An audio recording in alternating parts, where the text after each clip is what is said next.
Ada satu hadis yang diriwayatkan oleh Abdullah bin Abil As radhiyallahu anhu. Ada sahabat Nabi, annahu syaka ila Rasulillah, datang dia ngadu kepada Rasulullah. Ya, namanya Abdullah bin Abil As, anaknya Abil As namanya Abdullah.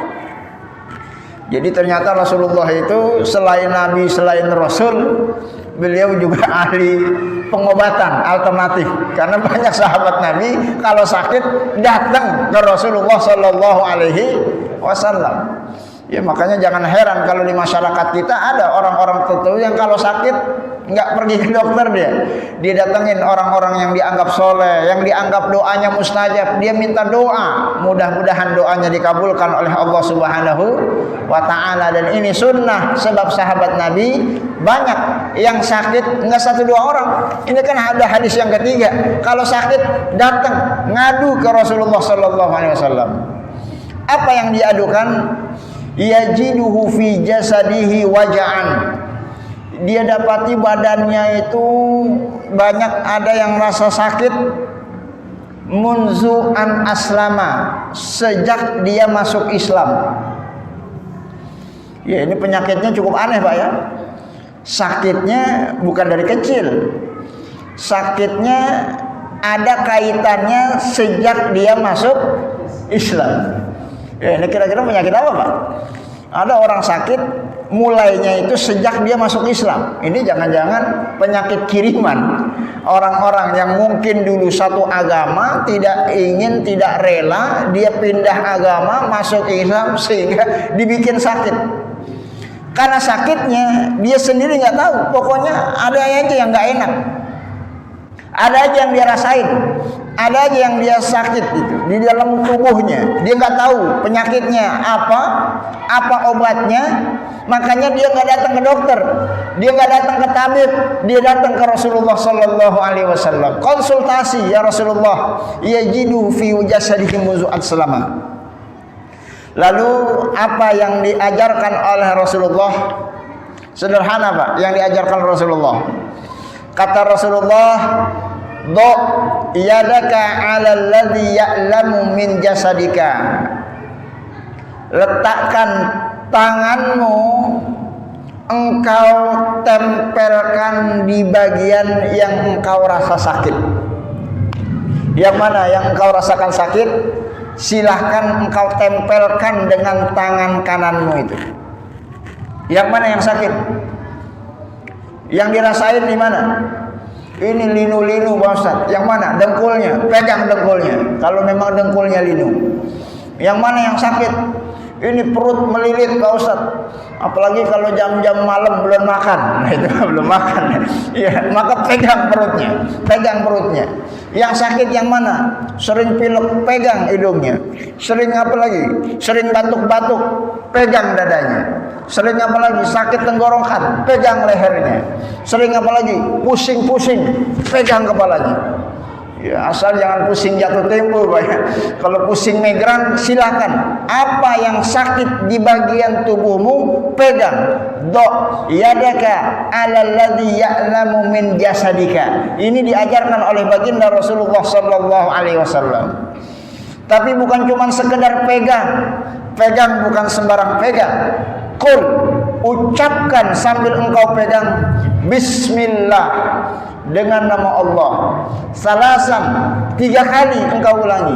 Bismillah, Bismillah, Bismillah. Wa qul, lalu ucapkan sab'a marrat, 7 kali, enggak boleh kurang. A'udzu bi'izzatillah wa qudratihi min syarri ma ajidu wa uhadzir.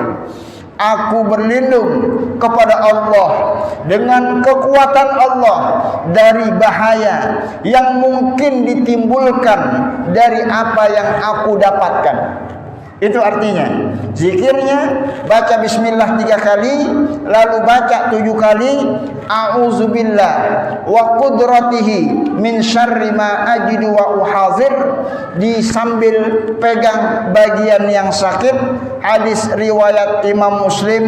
Insyaallah dengan izin Allah penyakitnya akan disembuhkan oleh Allah Subhanahu wa taala. Amin ya rabbal alamin. Oleh karena itu, maka kalau ada di antara jamaah kita yang punya keluhan-keluhan penyakit, silahkan lakukan apa yang dilakukan oleh baginda Nabi Muhammad sallallahu alaihi wasallam. Pegang yang sakit dengan tangan kanan, lalu baca bismillah, bismillah, bismillah, a'udzubillah wa qudratihi min syarri ma ajidu wa uhadzir.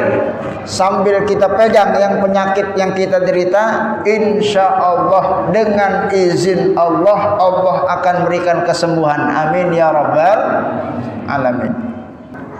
Jamaah sekalian rahimakumullah, ada zikir lain. Ini hadisnya dari Abdullah ibnu Abbas. Anna Nabi sallallahu alaihi wasallam qala man 'ada maridan.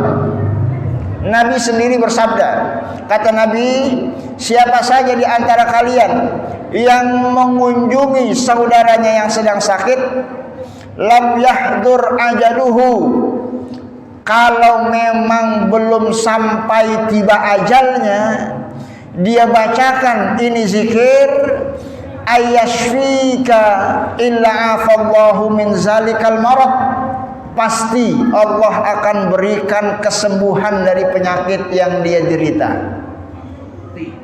Illa afallahu min zalikal marad, selama ajalnya belum sampai. Ya kalau udah dikit lagi meninggal mah emang gak ada obatnya, karena memang sudah wafat meninggal dunia. Tapi kalau umurnya masih panjang, masih ada sisa usianya, sakit ya, bacakan ini, kata Rasulullah, illa afallahu min zalikal marad, Allah akan berikan kesembuhan, kata Rasulullah sallallahu alaihi wasallam. Percaya nggak dia, Pak? Ya ini kalau nggak percaya ya sama juga bohong. Kalau nggak percaya harus yakin. Memang ini salah satu kelebihan umatnya Nabi Muhammad sallallahu alaihi wasallam. Zikirnya indahu, orangnya harus ada di samping, di sisinya. Ya artinya orangnya bukan berada jauh. Ya orangnya harus ada di depan mata, harus ada di samping, harus ada di depan. Ya pokoknya yang baca sama yang sakit harus dalam satu ruangan. Bagaimana caranya? Rasulullah memberikan informasi zikirnya, as'alullahal azim, aku meminta kepada Allah yang maha agung, Rabbal arsyil azim, Tuhannya arsy yang agung, ayyashfika, agar berkenan menyembuhkan penyakit yang engkau derita. Jadi bertawasul dengan nama Asmaul Husna, Ismullah Al-A'zam. Ya, kita baca sama-sama, As'alullahal azim,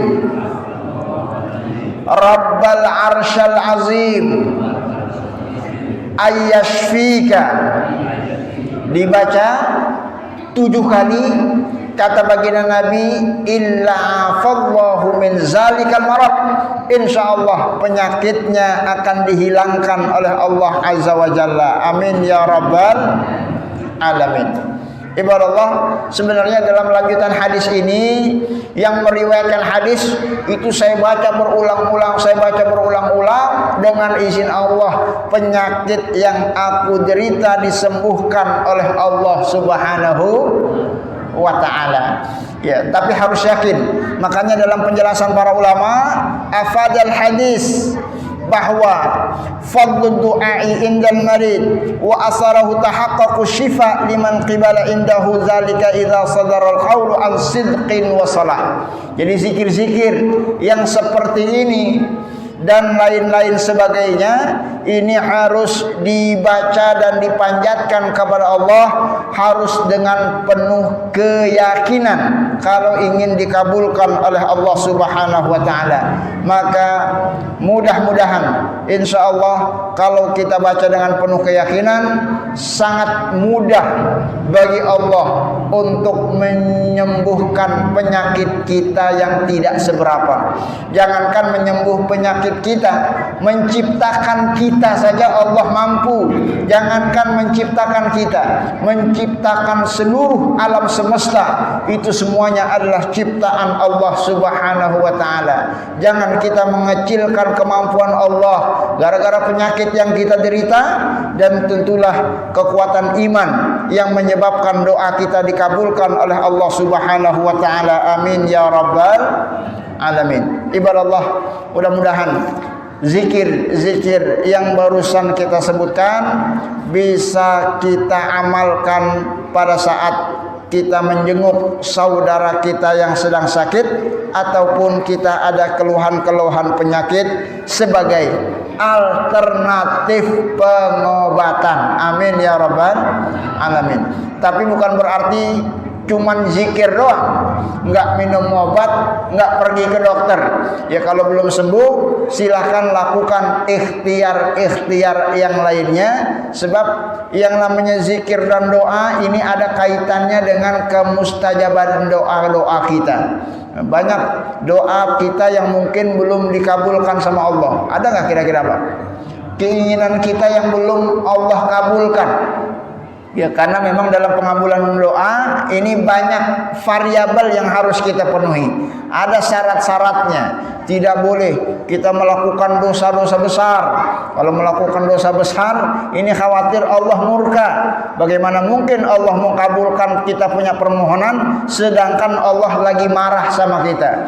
Orang yang doanya tidak mustajab, salah satunya adalah orang-orang yang berbuat kezoliman. Bagaimana mungkin dia melakukan kezoliman yang membuat Allah murka sementara dia meminta kepada Allah Subhanahu wa taala? Salah satu yang menyebabkan doa itu tidak mustajab, misalnya mungkin ada sesuatu yang haram yang masuk ke dalam tubuh kita, atau fasilitas-fasilitas dalam kehidupan kita yang tidak diridhoi oleh Allah Subhanahu wa taala. Jadi perkara-perkara yang terkait dengan unsur-unsur mustajabnya doa ini harus diperhatikan kalau penyakit kita ingin disembuhkan oleh Allah Subhanahu wa taala. Makanya tidak bosan-bosan agama kita mengajak kita semua untuk meningkatkan iman dan ketakwaan kepada Allah Subhanahu wa taala, untuk meningkatkan ubudiyah kita kepada Allah Subhanahu wa taala.